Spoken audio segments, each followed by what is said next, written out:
Hello everyone. In this video, I would like to show you what is cybersecurity and how cybersecurity is important in our competition. Before we start, I would like to show you some figures. As you can see in the screen, it is a graph that's showing the numbers of IoT devices per person. So from 2003, so it is around 0.08 billion of devices. But while we are here 2020, so you can see that the number of devices increased a lot during the years. So what's mean by increase the number of devices? That means we have lots of threats around us. So here is the screen, okay, that's showing, so the important trend in 2019, how IoT devices are there in the society. So here in the slides, you can see that the main trend recently, this can be categorized into health, transport, personal, and home. In these categories, many of the devices are connected to the internet. That means there are more and more threats. Now we can define what is cybersecurity. So cybersecurity is two words, cyber plus security. Cyber means that the threat from internet and the neighborhood. Don't forget the cyber neighborhood. Just like in your home, when you cut off your internet, do you think you are safe? Not really, because if your other computer is infected with virus, this virus will spread to your uninfected computers. That means including internet and your cyber neighborhood. And the security is the protection of the system, data, and also networks. These are equally important. After we define what is cybersecurity, now we can know what is the importance of it. I just get the news from the BBC last year. It showed that how a ransomware attack costs more than millions of dollars. Ransomware means that a software which encrypts the user file and then require the user to pay in order to get back the files. Many companies get this ransomware and need to pay a lot to get back their files. So the first one is the cost is high. We are not talking about the cost that pay to the hackers, but instead it's the cost to bring you back to normal. So this is the first one. And the second one, this may be dangerous if your system is compromised. Maybe in the competition, your team are working on the personal health devices. But what if these devices are compromised by the hackers? For example, they can get the data from your devices. Okay, they will leak your personal one, which is quite unacceptable. The second thing is much more important, is that just imagine, okay, so I just have the heart pacemaker, okay, for example, digital heart pacemaker, just implanted in your body. What if the hacker get control of it? We can't imagine, right? If the hacker do something bad, so then your life will be threatened. So this is how the cybersecurity is so important. As you can see, we have a thing called the system is as strong as the weakest link. No matter your system install a lot of antivirus or firewall, etc., if you put your password under your computer, so the whole system is so weak. So this is how the cybersecurity is important. After that, how can we solve this threat or tackle this threat? We can think of these three categories. The password known as the cryptography, the physical security, and the web security. I will go over them one by one later. So let's look into the first category. It is the cryptography. Do you know what is cryptography? Cryptography is the studies of password and encryption. So let's define what is encryption.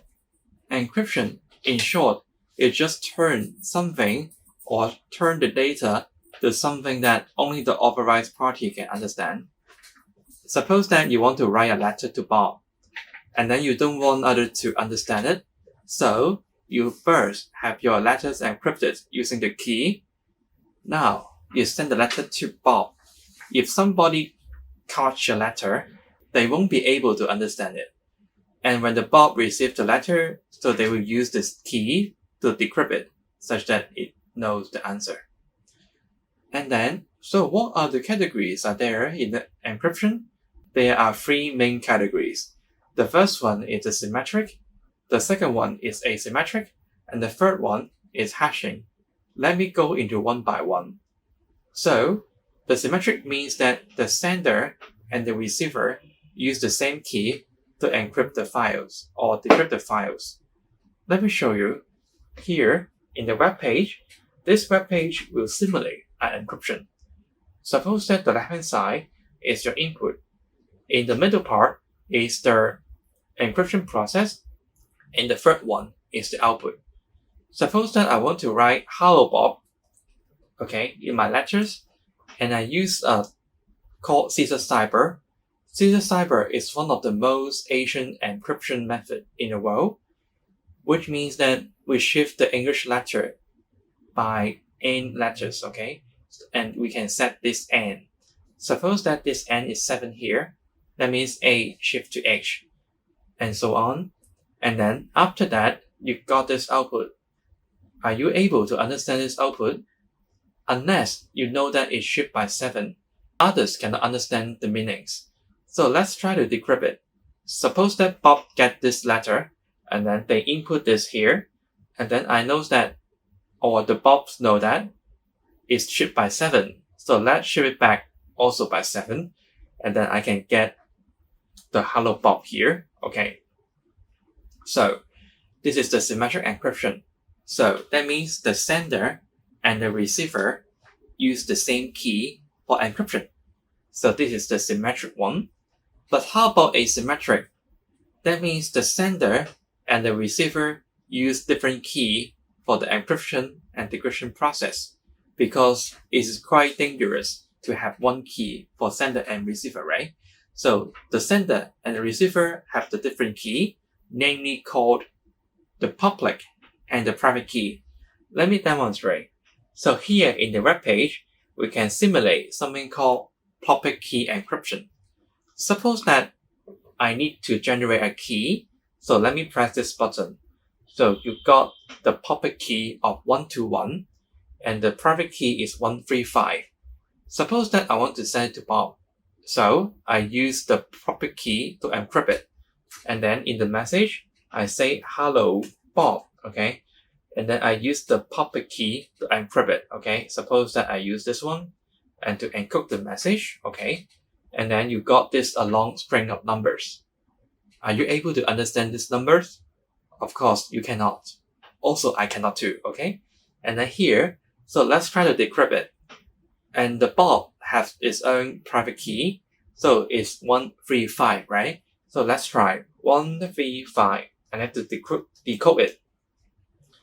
To decode it, okay, when I press this button, so it will use "Hello Bob" here. And then if you doesn't know that the private key, for example, I enter a wrong number, so you cannot get back the original hex, okay? But how about I use the public key to decrypt it, okay? Also, you cannot, because you get the public key to encrypt it, you must use the private key to decrypt it, such that the private key only can be held by Bob. And the public key, so we get a copy that you can encrypt it, such that it can decrypt it with the private key. So this is the asymmetric encryption. That means the sender and the receiver use different keys from encryption and decryption. Okay, the last one is hashing. Hashing means that it turns everything to a fixed length unique string, and the most importantly is irreversible. Just imagine, okay, so you got an apple and then you want to put into the blender. What you get is the apple juice, right? And you get an orange, you put inside the blender, you get orange juice. And if I want you to get back the apple from apple juice, can you do it? Of course, I'm be joking, right? Yes, and this is the work of hashing. Let me try it. In this web page, I can also do hashing. So let me try the hash function here, and then I will choose encode, and here is 12 bytes, okay? Suppose that I want to do the "Hello Bob" again. So let me try. when I type the letters, so you can see that the value changes, right? The output changes, but it keeps the same length, right? Hello Bob, okay? So finally, I got this string, okay? But can you get the string back to hello Bob? Of course you can't. So this is the use of hashing.